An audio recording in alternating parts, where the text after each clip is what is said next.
In this guide, I'm going to show you how you can load directly into GTA 5 Online and skip the story mode.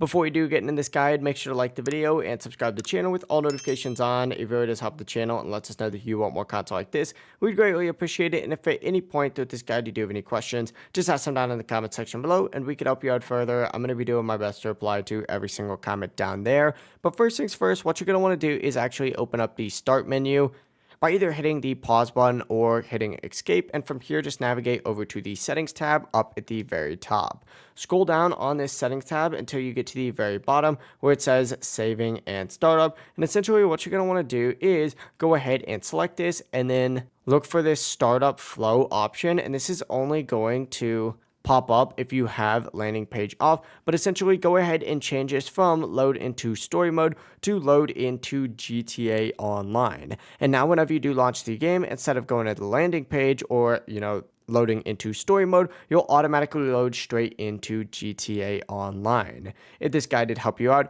make sure to like the video and subscribe to the channel with all notifications on. It really does help the channel and lets us know that you want more content like this. We'd greatly appreciate it, and if at any point throughout this guide you do have any questions, just ask them down in the comment section below and we can help you out further. I'm going to be doing my best to reply to every single comment down there. Have a great rest of your day though. Peace.